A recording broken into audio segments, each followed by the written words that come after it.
pessoal, vou gravar aqui mais um vídeo, certo? Dessa vez sobre eletrostática, mais especificamente sobre campo elétrico, ok? Então, muito bem, aqui a gente vai falar sobre um caso particular do campo elétrico, certo? Que é o campo elétrico gerado por cargas pontuais, ok? Ou cargas pontiformes. Então, o campo elétrico é uma grandeza física que eu estou representando aqui pela letra E. Então, o campo é uma grandeza vetorial, né? Como todo mundo consegue ver aqui. Se ela é um vetor, significa dizer que ela possui módulo, direção e sentido, ok?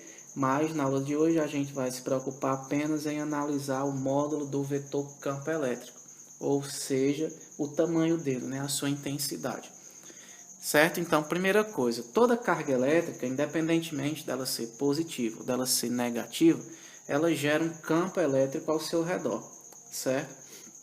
Por questão de convenção, até para a gente diferenciar, o campo elétrico gerado por uma carga pontual positiva, que eu estou chamando aqui de Qzão, certo? É um campo elétrico de afastamento.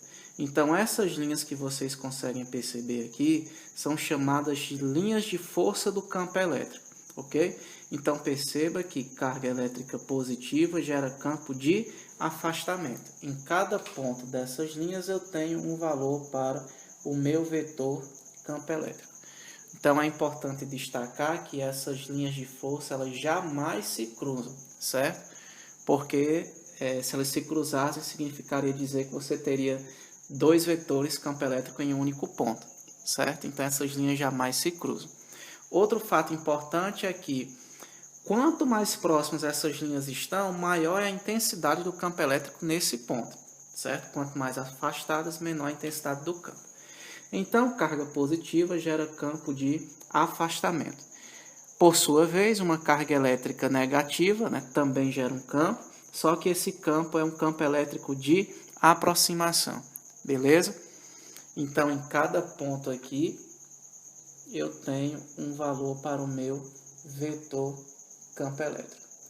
Então, é importante destacar que o que a gente estudou anteriormente, né, que foi a força elétrica, ela só faz sentido a gente analisar quando a gente, de fato, entende como é que funciona a interação entre cargas, né? O campo elétrico é justamente essa grandeza que faz com que as cargas consigam interagir umas com as outras.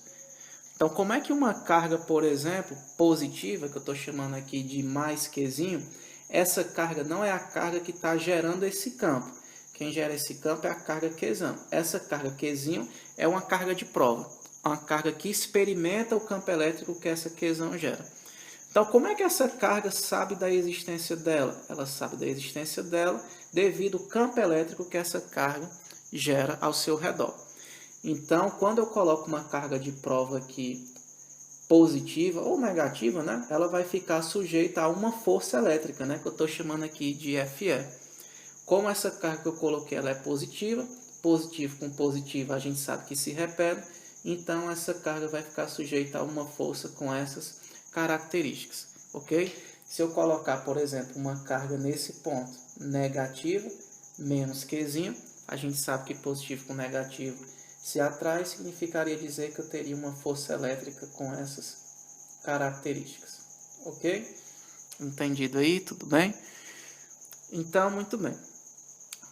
Adiante, eu vou ensinar para vocês aqui como calcular o campo elétrico, né? Gerado por uma carga pontual. Então, isso aqui só vale para carga pontiforme, beleza? Então, a gente vai calcular aqui o módulo do campo. Vamos considerar que essas cargas estão no vácuo, certo? Se elas estão no vácuo, você vai lembrar daquela constante característica, né, que nós já utilizamos lá na lei de Coulomb, né, 9 vezes 10 elevado a 9. E se eu quero calcular o campo elétrico gerado por uma carga pontual no vácuo, basta eu multiplicar a constante eletrostática do vácuo, esse valor você já conhece, vezes o módulo da carga geradora do campo. Essa carga aqui é importante você prestar atenção que não é a carga que sente, e sim aquela que gera. Aqui eu não preciso utilizar o seu sinal, né? Então está aqui em módulo, dividido pela distância ao quadrado, certo? A distância que eu quero calcular a intensidade do campo, né? A distância a distância que eu quero calcular a intensidade do campo até a carga geradora. Então é importante destacar que essa distância tem que ser em metros, ok? Então aqui eu discrimino quem é esse valor. Esse cara aqui é o módulo da carga elétrica, que tem que ser medido em coulombs. Lembre que se a questão ela tiver em microcoulombs, aí você tem que colocar 10 a menos 6. Se tiver em milicoulomb, 10 a menos 3 e por aí vai. Essa distância ela tem que ser em metros, então se vier em centímetro tem que transformar, se vier em milímetro tem que transformar para metros. E está aqui a unidade de medida do campo elétrico, certo? Então a gente vai trabalhar com essa unidade, apesar de existir outra, né? Mas por enquanto a gente vai trabalhar com Newton por Coulomb. Então calculei a intensidade do campo elétrico, fiz essa conta aqui, deu 10, é 10 o quê? 10 newtons por Coulomb. Certo? Então no próximo vídeo eu vou fazer um exemplo para vocês entenderem. Valeu!